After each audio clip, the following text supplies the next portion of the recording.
ഓം ശ്രീ ഗുരുഭ്യോ നമ. ഒരിക്കൽ രാത്രി മുഴുവനും നീണ്ടുനിന്ന ദർശനം കഴിഞ്ഞ് അമ്മ ആശ്രമത്തിൽ വൈകുന്നേരം വൈകിയാണ് തിരിച്ചെത്തിയത്. മുറിക്കുള്ളിലേക്ക് കയറുമ്പോൾ അമ്മ വിഷമത്തോടെ പറഞ്ഞു, വൈകുന്നേരത്തെ ഭജനയിൽ പങ്കെടുക്കാനായില്ലല്ലോ. അമ്മ തുടർന്നു, ഈശ്വരമഹിമ പാടുന്നത് വിലയേറിയ ഒരു സമ്മാനമാണ്.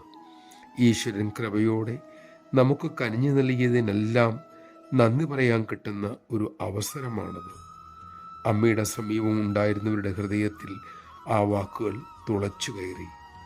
അമ്മയുടെ വാക്കുകളിലെ ആത്മാർത്ഥത അവരുടെ ഹൃദയത്തെ സ്പർശിച്ചു. അമ്മ വിഷമത്തോടെ അരുളി, ഞാൻ ഇന്ന് തിരുനാമം പാടിയില്ല, അതുകൊണ്ട് ആഹാരം കഴിക്കാൻ എനിക്ക് അർഹതയുമില്ല. പിറ്റേ ദിവസം ഭജനയിൽ പങ്കെടുത്തതിന് ശേഷമാണ് അമ്മ ആഹാരം കഴിച്ചത്. നമഃശിവായ. ജപധ്യാനാദികൾ ഒരിക്കലും മുടക്കാതിരിക്കാൻ നമുക്ക് ശ്രമിക്കാം. ഏത് ജോലിയിലായാലും മനസ്സുകൊണ്ട് ജപിക്കാമല്ലോ. തിരുനാമം ചൊല്ലാതെ വന്നാൽ, തിരുമുഖം സ്മരിക്കാതെ വന്നാൽ അതൊരു നൊമ്പരമായി നമുക്ക് തോന്നണം. അപ്പോൾ ജപധ്യാനാദികൾ മുടക്കാതെ ശ്രദ്ധിക്കാൻ നമുക്ക് കൂടുതൽ കഴിയും. അതിന് നമുക്ക് സാധിക്കട്ടെ.